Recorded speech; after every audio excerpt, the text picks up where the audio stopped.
Good morning. Saturday, June 4th, 2022. Doing some work in the garden.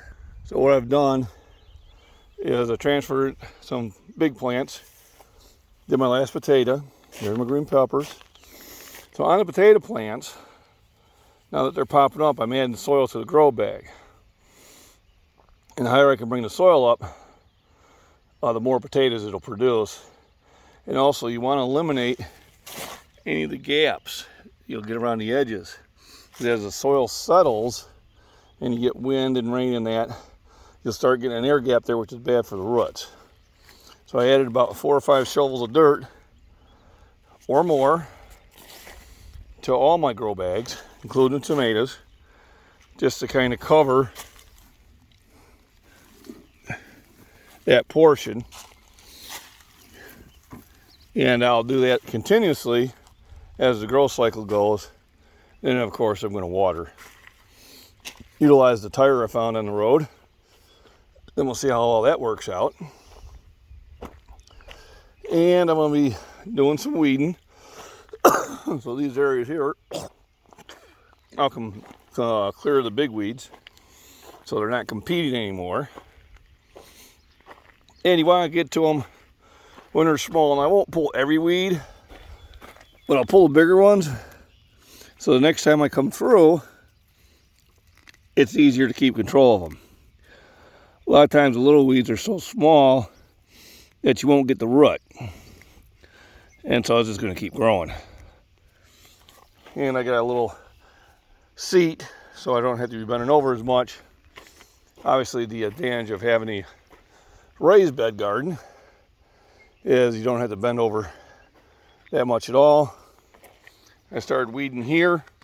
So you can see I got cilantro and I got onions, and I'll continue on it. And the thing of it is, you just pick a section and knock it out and go take a break, and pick another section and go take a break.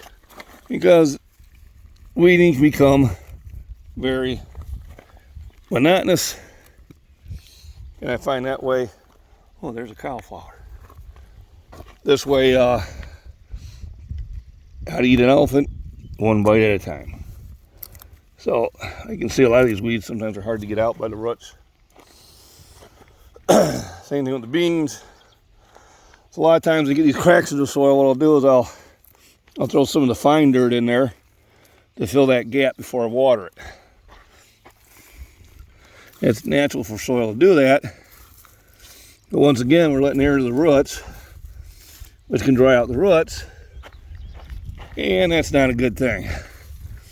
Even when I'm rototilling, I'm throwing little particles of dirt in those cracks, which I know is a good thing. So every now and then I'll just kind of do my own little maintenance. Then when I come back and water it, it'll do much better. There's my onions. And there was some big animal that come cropping through, probably a deer. Which is gonna happen. Got a lot of maple trees trying to bud, which I don't want in the garden.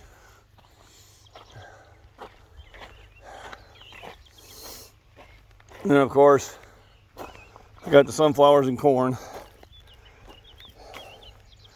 And if I feel up to it, I'll put another row of corn in today. Then every now and then you gotta come in here and look at them going, okay, that's too many. And you gotta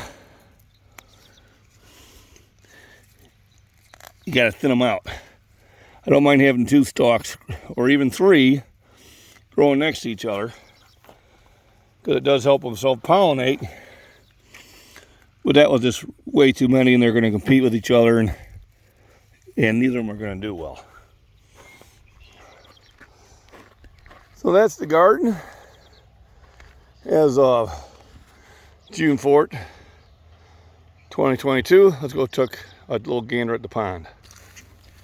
And we're coming up to the pond